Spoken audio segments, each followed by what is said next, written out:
নমস্কাৰ পুনৰবাৰ সকলোকে অন্য এটা ভিডিঅ'লৈ স্বাগতম জনাইছোঁ আৰু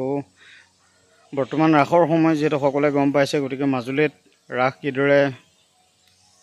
উদযাপন কৰা হ'ব বা ৰাসৰ প্ৰস্তুতি কিদৰে চলিছে মই অকণমান দেখাই যাম আৰু মই দেখাম প্ৰথমে দক্ষিণপাট সত্ৰৰ যি পৰিৱেশ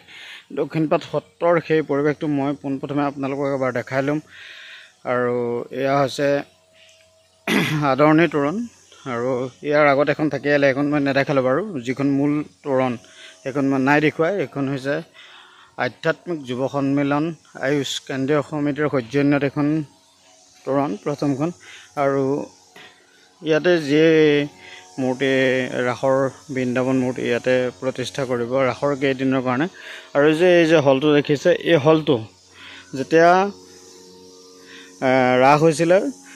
ইয়ালৈ ৰাস উলিয়াই অনা হৈছিলে 2 বছৰ নে এবছৰ ইয়াতে ৰাস পাতিছিলে আৰু তাৰপিছত ৰাসখনৰ যি মূল মন্দিৰ সেই মূল মন্দিৰলৈ আকৌ ঘূৰাই লৈ গ'ল যেহেতু ইয়াত পতাত কিছু অসুবিধাৰ সন্মুখীন হ'ল আৰু দেখুৱাই দিছোঁ পৰিৱেশটো এইফালে দুই কাষে ধুনীয়াকৈ যি সজাই পৰাই তোলা হৈছে আৰু এইফালে যি আকাশবন্তি এই আকাশবন্তি ইয়াত সাজু কৰি ৰাখিছে আৰু মূল এতিয়া ৰাসভাগ ইয়াত হ'ব যিভাগ মূল মন্দিৰতে সেই ৰাসভাগ হ'ব আৰু এইফালে এইটো মিউজিয়ামটো যিটো নৱনিৰ্মিত মিউজিয়াম আৰু আগতে সেইটো তাত আছিলে পুৰণা মিউজিয়ামটো আছিলে আৰু সেইটোৰ পৰা ইয়ালৈ আনিব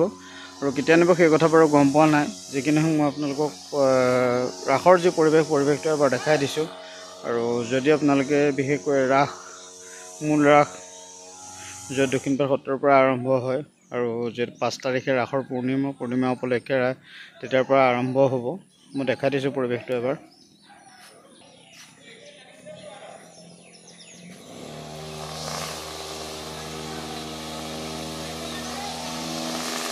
ৰাইজে পূৰা ৰাসৰ প্ৰস্তুতি চলাই আছে দক্ষিণপাট সত্ৰৰ চৌহদত আৰু এতিয়া আমি ৰাসৰ যি বৰ আখৰা সেই বৰ আখৰাৰ কিছু দৃশ্য দেখুৱাম বুলি আপোনালোকক আৰু আমাৰ নিজৰ ঘৰত আছে নহয়